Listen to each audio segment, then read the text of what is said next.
เก็บพอนะบ่1 2 3ไปเสร็จโอ้ยของหมูเมาจะแนนบ่เนี่ยมึงเสียเขาหลัดอยู่เนาะเอาคู่ไม้มาเนี่ยส้มผู้ทาตูน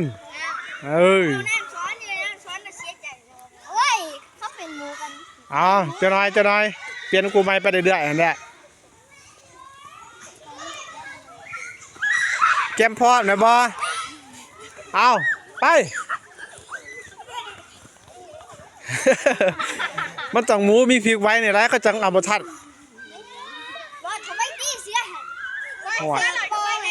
ก็เปิดปองอ่ะเขาหอบเลยแล้วเสือเอ๋ยเขาจะมาได้กินหมูนะเสือ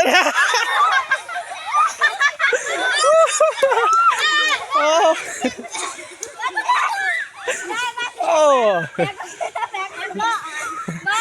หมูหลอกโซนตัวเองปีนักการเลยปีนักการไปเนาะหมูพิธาเนาะ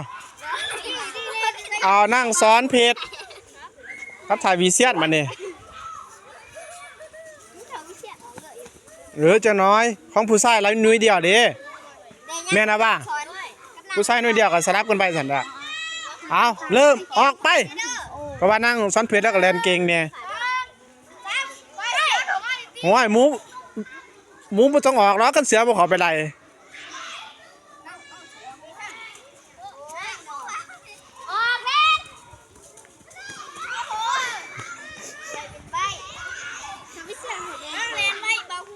แรงใบเนาะนั่งหนูก้อนวันนี้กับนั่งทอด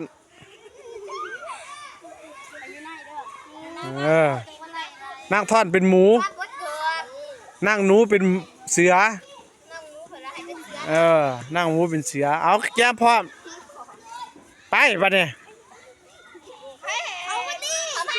อ้าวเสือจะมายืนยิ้มอยู่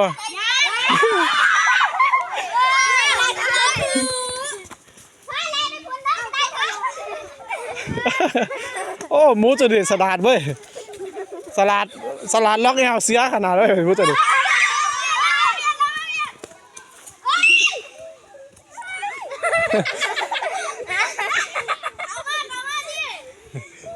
หมูตัวนี้สลัดขนาดเว้ยว่าใครจะได้เสียหลัดขอไปมันเขามาอะไรวะ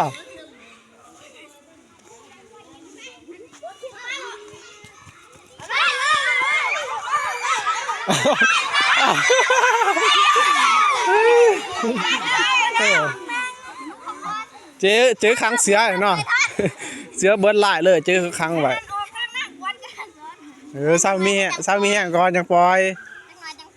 เห็นว่าก็ได้น้ำลาย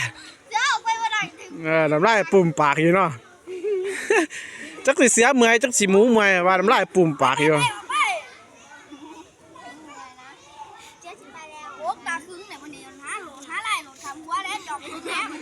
ยังไปประทันออกบันนี้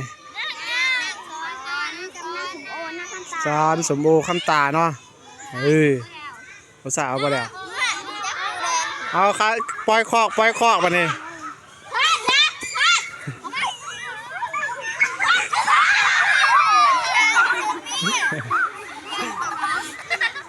โอ้หมูจอยจนนี่ไหวขนาดเลยหมูจอยจนนี่แลนหันไหวขนาดปั๊บเหรอหมูจอยกับหมูหน่อยนี่เก่งเด้อไหวเขาขายแล้วกับเขาได้แม่เสียหันถ่ายยั่งอยู่บ่เป็นยังบูสนาไหนอยู่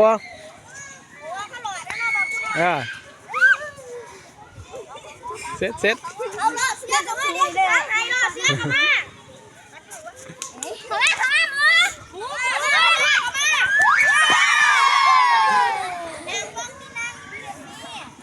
ปลี่ยนคู่ไหมเอานั่งเอาออกอะไรเนาะเลือกไปนั่งทอนนั่งซ้อนนั่งสุกโอมาคู่ฮะนั่งสุกโอนั่งซ้อนกับนั่งคำตาซะคล้ายจะเหงาเหมือนกันแน่คำตาเป็นเสือเด้อนั่งซ้อนเป็นหมู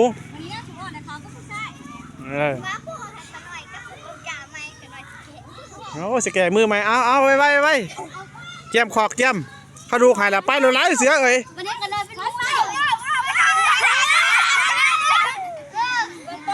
ปล่อยบ่อัดไว้ปนาที่อัดไว้ร้ายเหมือนกันนี่เสือตัวนี้มันแล่นไว้อะไรเสือตัวนี้พูดที่โอ้ยแล้วเสือขาหนาวเนาะโยบมาข้าวเดียวไปนั่งบนมีออกแล้วบ่ย่างขวานมาเนี่ยนั่งสมโอรู้ป่ะนั่งขวาน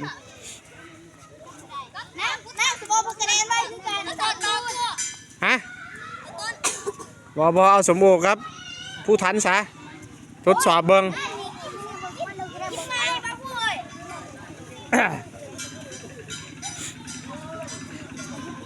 เอาเริ่มออกตู้เจ็ดบันนี้เอาเบิ้งจะมากินงานแล้วก็แลนไว้เขาเรากันเอา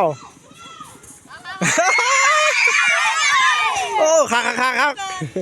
เสือกับหมูตัวนี้แลนคักเดียวไว้เสือกับหมูตัวนี้ม้วยดีแลนคักปั๊บเลยแม่บอกไว้เสือไปไว้กว่าเอาขามาบันนี้เสือแรงกับหมูแรงเสือแดงกับหมูแดงมันเนี่ยบาดเดียวเขาก็พักพรแหละเขาตีแป้งให้ด่ะแต่โบราณจีดินอัตตามัตยาไซเหรอเอาเขาไปปะเนี่ยเอา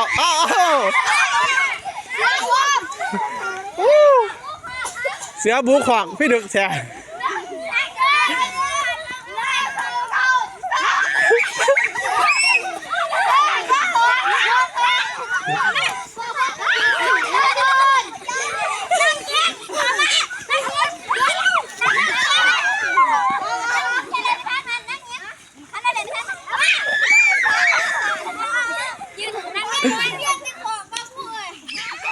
ไปชิกไก่ที่หมูอยู่แต่กับขอกบ่ไว้แห้งเลย